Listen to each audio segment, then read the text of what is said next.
The warning arrived less than 24 hours after my father-in-law was buried, and if I had ignored it, my entire family would have remained trapped in a lie. My name is Rachel Bennett, and until that week, I believed I had married into one of the most respected families in our town. My husband Ethan was kind, hardworking, and loyal. My mother-in-law Margaret was admired by everyone who knew her. Neighbors praised her generosity. Friends trusted her advice. Family members treated her opinions as if they were facts. Even I admired her once. That was before the key appeared. The funeral for Ethan's father had been held on a gray Thursday afternoon. It was the kind of service people described as beautiful because they did not know what else to call their grief. By evening, most relatives had returned home. Ethan was exhausted. Margaret spent hours speaking with guests and accepting condolences. Everything seemed normal. The next morning, I stepped outside to collect the mail and found a small padded envelope resting inside the box. There was no return address, no stamp. Someone had delivered it by hand. At first, I assumed it was another sympathy card. Instead, I found a single brass key wrapped in tissue paper. Beneath it was a folded note written in block letters. "Do not let Margaret find this first." I read the sentence 3 times. My stomach tightened. It had to be a mistake. Maybe a cruel prank. Maybe something unrelated to our family entirely. Yet the key looked old, and something about the message felt deliberate. I slipped both items into my purse before returning inside. All day I debated whether to show Ethan. Each time I almost did, I imagined his reaction. He adored his mother. He would immediately hand everything to her. By evening, curiosity had replaced caution. I examined the key more carefully and noticed a small engraved number. Beneath the number was the name of a local bank. The realization sent a chill through me. It was a safe deposit box key. The next morning, I drove to the bank alone. During the entire trip, I told myself there would be a reasonable explanation. Perhaps my father-in-law had forgotten something. Perhaps the key belonged to an old account nobody remembered. I wanted the answer to be ordinary. The woman at the bank studied the key, checked several records, then disappeared into a back office. When she returned, her expression had changed. "The box is registered under your father-in-law's name," she said. "According to our records, you are listed as an authorized secondary contact." My heart began to race. I had never heard a word about this box. Minutes later, I was escorted into a private viewing room. The employee unlocked the box and left me alone. For several seconds, I simply stared at it. Inside were documents, folders, and a sealed envelope resting on top. Written across the envelope in my father-in-law's unmistakable handwriting were 8 words that instantly changed everything. If you are reading this, I was right. For several seconds, I could not move. The envelope rested in my hands while the words on the front seemed to grow heavier with every breath. If you are reading this, I was right. My father-in-law had always been a practical man. Thomas Bennett did not exaggerate. He did not chase drama. During the 15 years I knew him, he was the calmest person in every room. If he believed something strongly enough to leave a message like that, he had a reason. Slowly, I opened the envelope. Inside was a letter and a photograph. The photograph showed Thomas standing beside Margaret at a charity event nearly 10 years earlier. At first glance, it looked completely ordinary. Then I noticed several people in the background. One face had been circled in red ink. Beneath the picture, Thomas had written a single question. "Why is she always there?" Confused, I unfolded the letter. The first paragraph surprised me immediately. "Rachel, if you found this, it means I was unable to finish what I started." I read the sentence twice. My pulse quickened. Thomas explained that several years earlier, he began noticing inconsistencies involving family records, property documents, and financial decisions. Individually, none of them seemed serious. Together, they formed a pattern he could not ignore. He emphasized that he was not accusing anyone of a crime. He was documenting concerns. That distinction sounded exactly like him. He continued, "Most people trust appearances. I learned long ago that appearances are often the last thing to trust." I looked around the small viewing room. The bank felt very quiet. Outside the door, life continued normally, while my understanding of the Bennett family shifted beneath my feet. The next section of the letter focused on Margaret. Reading it made me uncomfortable. Margaret was not merely respected. She was admired. Every holiday gathering seemed to revolve around her. Every family decision eventually passed through her. Friends called her generous. Neighbors described her as selfless. Even Ethan often said his mother held the family together after difficult times. I believed all of it. Thomas wrote that Margaret's greatest strength was her ability to make people feel safe. That sentence unsettled me more than anything else in the letter. Because it was true. Margaret always knew what to say. She remembered birthdays. She volunteered at community events. She checked on sick neighbors. She sent cards to people she barely knew. Nothing about her suggested secrecy. Nothing suggested hidden motives. Yet Thomas clearly wanted me to question something. I placed the letter down and opened the first folder inside the safe deposit box. The documents were organized by year. Receipts, statements, property records, meeting notes. I did not understand most of it. What I did understand was that Margaret's name appeared repeatedly, not in a suspicious way. In a central way, she seemed connected to everything. Every major family decision, every financial transition, every change in ownership. By the time I left the bank, the afternoon sun was beginning to fade. I sat inside my car staring at the folders on the passenger seat. Part of me wanted to drive home and forget everything. Another part needed answers. When I finally started the engine, my phone buzzed with a text message from Margaret. "Hope you are doing all right today, dear. We should have lunch tomorrow." As I read the message, I realized something that made my stomach tighten. For the first time since meeting her, I no longer knew whether I was looking at the woman everyone loved or the woman my father-in-law spent years quietly investigating. The next morning, I agreed to lunch with Margaret. If I was going to understand what Thomas had been trying to tell me, I needed to see her with new eyes. We met at a quiet restaurant overlooking the river, a place she had loved for years. When I arrived, she was already seated by the window, smiling warmly as though nothing in the world had changed. "Rachel," she said, standing to hug me. "You look exhausted. Have you been getting any sleep?" Her concern sounded genuine. That was the problem. Everything about Margaret felt genuine. During lunch, she spoke about family, memories of Thomas, and plans for the upcoming holidays. She laughed softly while telling stories about Ethan as a child. She asked about my work. She even insisted on paying the bill.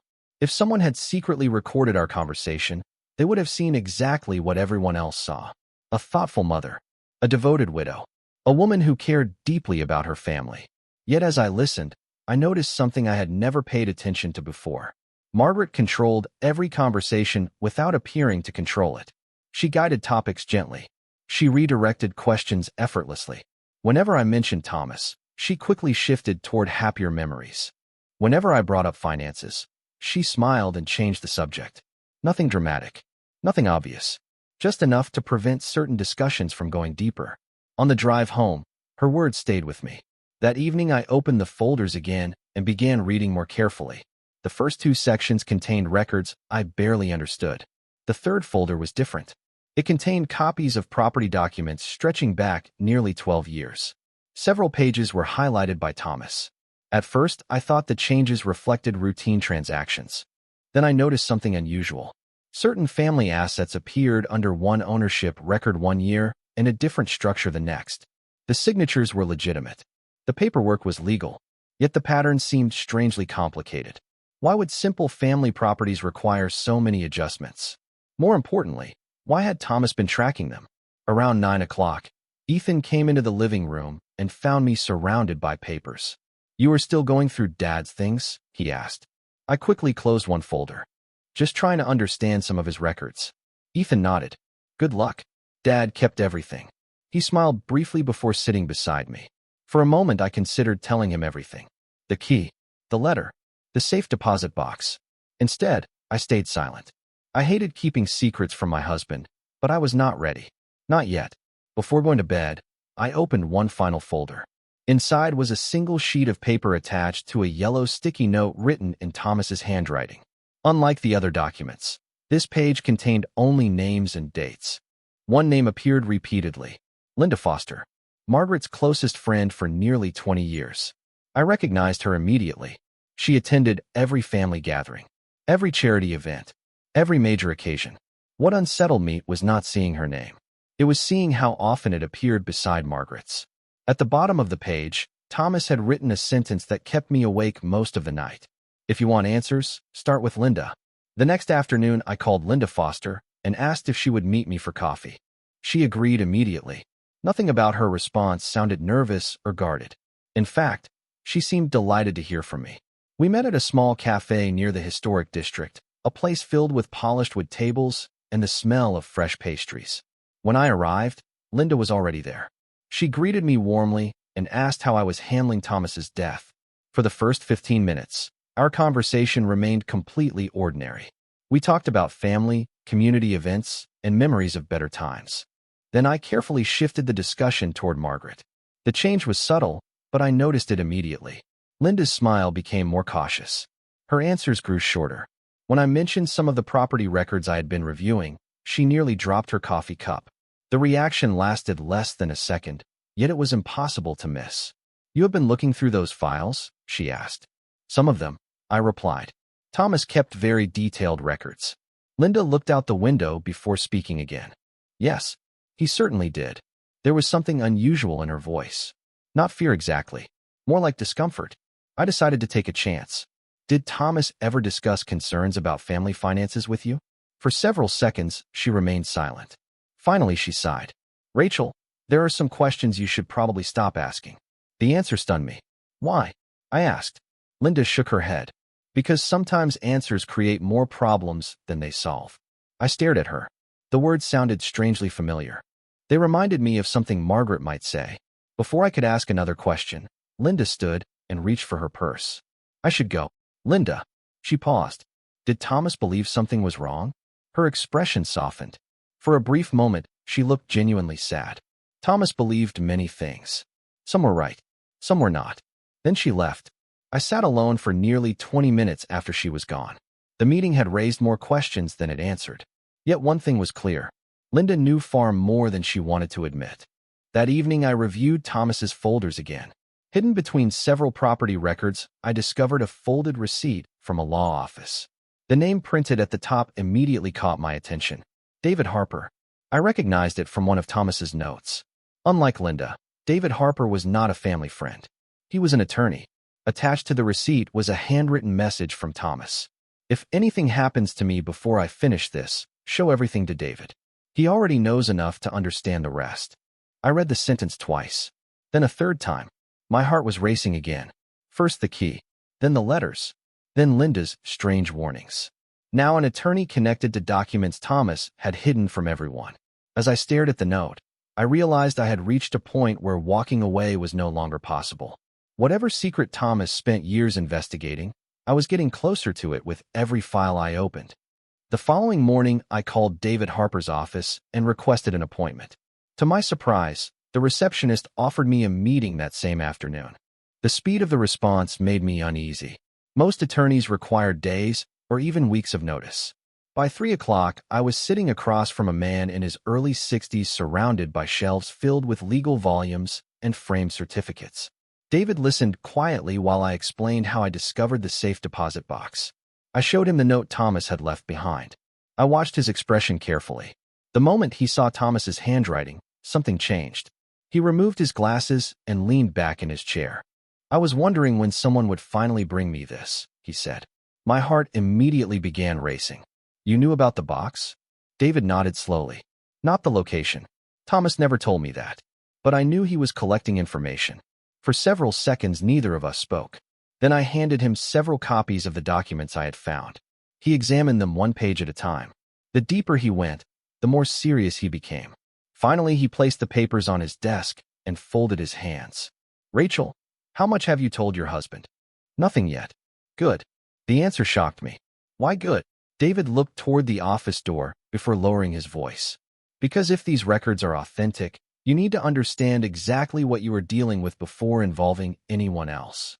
The room suddenly felt smaller. "What does that mean?" I asked. David chose his next words carefully. "It means Thomas was not investigating a single transaction. He was investigating a pattern." He opened one of the folders and pointed towards several highlighted sections.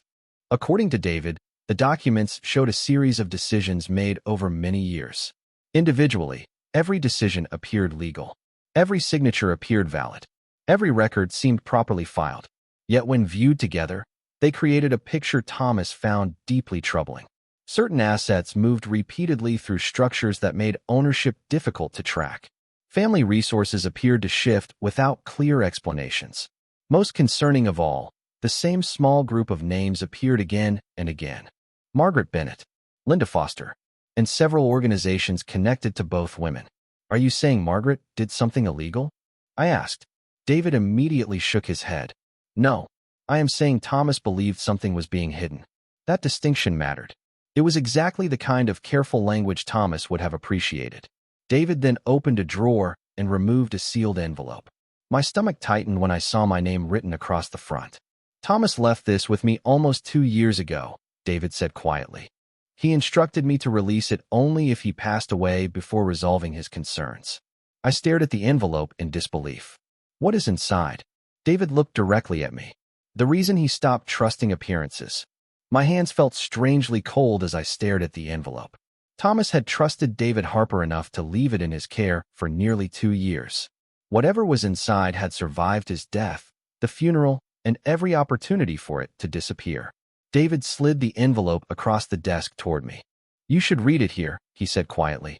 I broke the seal and unfolded several pages. The first line immediately caught my attention. Rachel, if David has given you this letter, it means I failed to find the final answer before time ran out. I swallowed hard and continued reading. Thomas explained that his concerns had never started with money. They started with questions. Small questions. Why were certain decisions always made behind closed doors?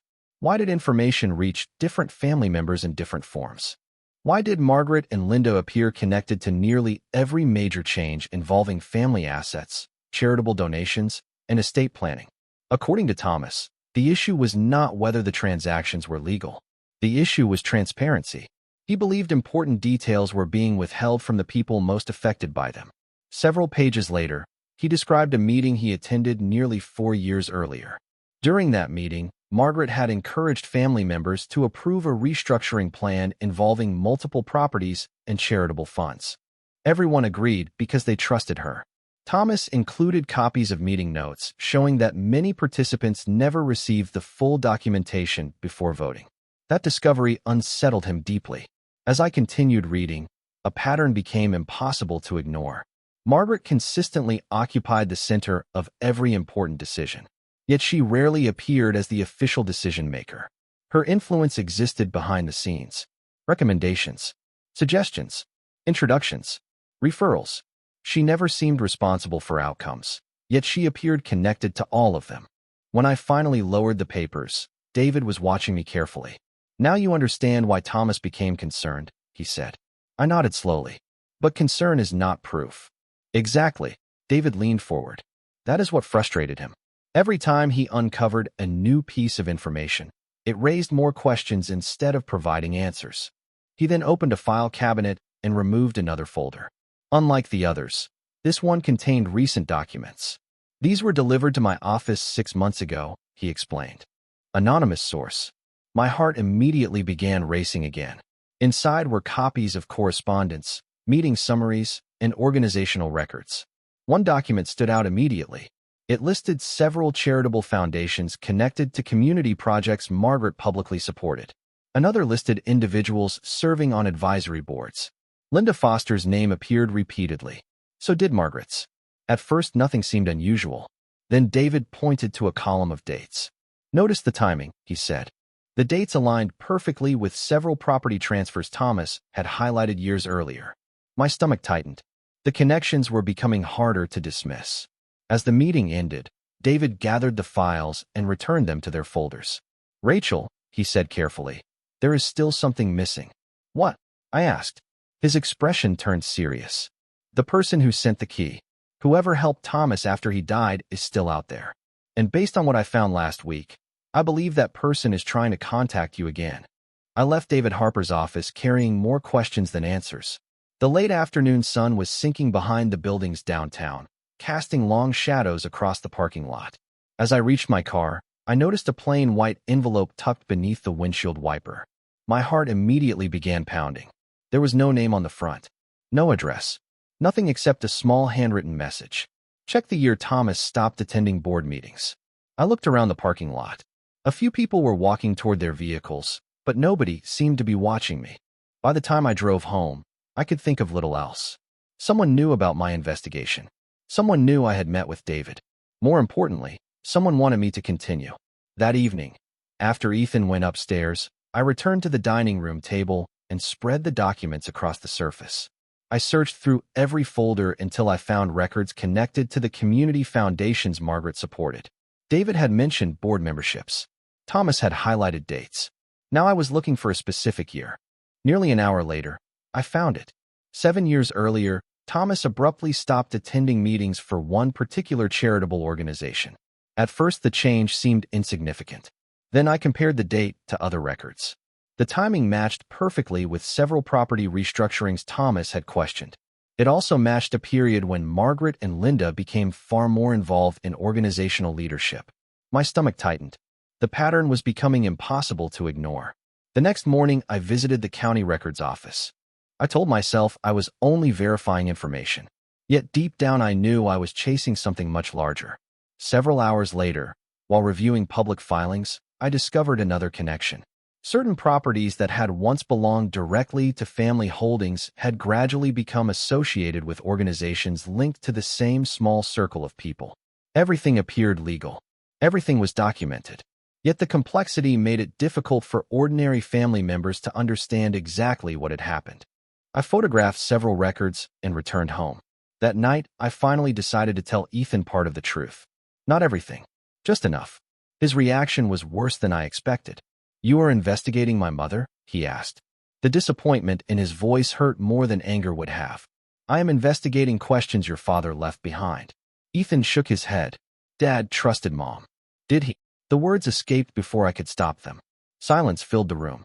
Ethan stared at me as though he no longer recognized the person standing in front of him. "Rachel, this has gone too far." He walked away before I could answer. For the first time since finding the key, I felt completely alone.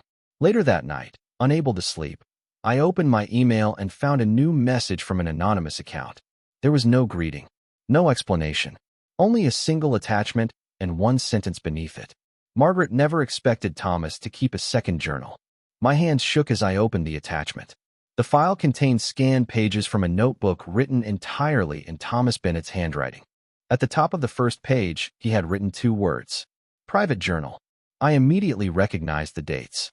These entries covered the final 3 years of his life, a period that seemed strangely absent from the materials in the safe deposit box. I began reading. Unlike the formal notes and records he left behind, these pages were personal, honest, unfiltered. Thomas described growing frustration as he tried to understand decisions being made around him. Again and again he returned to the same concern. Information was being managed. Not hidden completely. Not falsified. Managed. Family members received only pieces of larger conversations. Important details were shared selectively. Questions were redirected before they could grow into deeper discussions. As I moved through the journal, one entry stopped me cold. Thomas described a family meeting where several relatives approved changes involving charitable foundations and property oversight. According to his notes, most participants believed they understood the proposal. Later, he discovered that supporting documents had never been distributed to everyone involved. Nobody realized they had been working with incomplete information.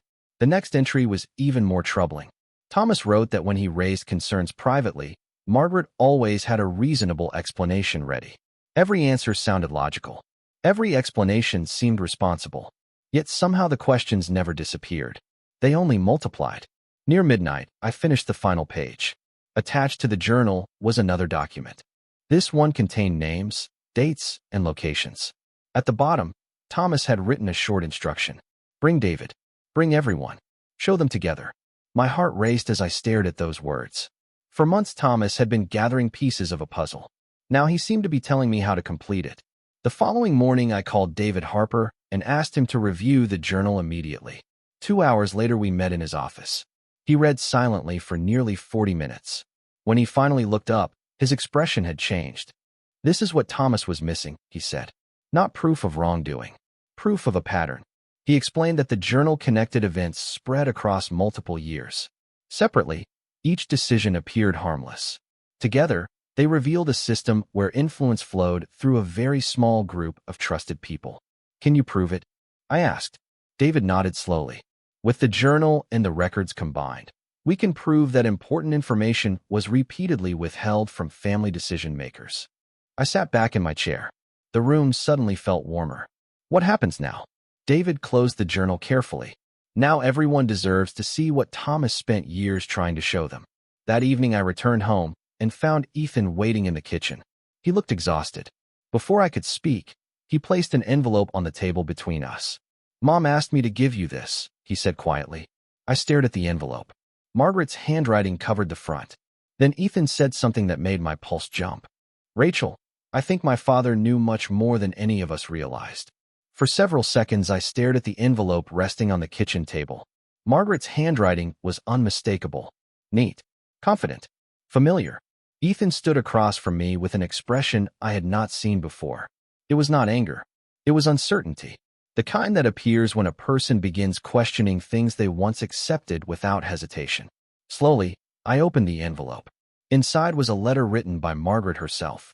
The first sentence caught me completely off guard. "Rachel, if you are reading this, then Thomas finally succeeded." I sat down and continued reading. Margaret explained that she had known for years that Thomas was documenting family decisions. She knew he was asking questions. She knew he distrusted the way information moved through certain organizations and advisory groups. Yet what followed surprised me even more. She admitted that Thomas was right about one thing. Too many important decisions had been made without full transparency. Family members often received summaries instead of complete records. Details were simplified. Questions were delayed. Conversations were filtered through a small circle of trusted people. Margaret insisted her intention had always been to reduce conflict and keep complicated matters manageable. But over time, she realized that controlling information created problems of its own. The more I read, the clearer the picture became. Thomas had not uncovered a secret criminal scheme. He had uncovered a culture of hidden decision-making, a system built on trust rather than openness, a system that allowed a handful of people, including Margaret and Linda, to influence major family matters without meaningful scrutiny. The following weekend, David Harper organized a family meeting. Every major family member attended. Ethan sat beside me. Margaret sat across the room. Linda Foster arrived looking nervous. David carefully presented the documents, journal entries, meeting records, and correspondence Thomas had spent years collecting. Nobody shouted. Nobody argued. The room was far too stunned for that. One by one, family members began recognizing moments when they had approved decisions without seeing complete information. Others remembered conversations that now seemed incomplete. Patterns that once appeared harmless suddenly looked very different. When David finished, silence filled the room. Finally, Margaret stood. For the first time since I had known her, she looked tired. Not powerful, not admired, just tired. She acknowledged that she had become too comfortable making decisions for others. She believed she was helping. She believed she was protecting the family from unnecessary disagreements. Instead, she had slowly weakened trust. Linda admitted she often supported the same approach because it seemed efficient. Hearing them say it aloud felt strangely anticlimactic. The truth was not a dramatic confession. It was something more human. A series of poor choices repeated over many years until they became normal. Ethan remained quiet for a long time. Then he looked at the journal in front of him and shook his head. "Dad was trying to warn us," he said softly. Nobody disagreed. In the weeks that followed, family procedures changed. Records became accessible. Decisions became transparent. Conversations became direct. Most importantly, questions were finally welcomed instead of discouraged.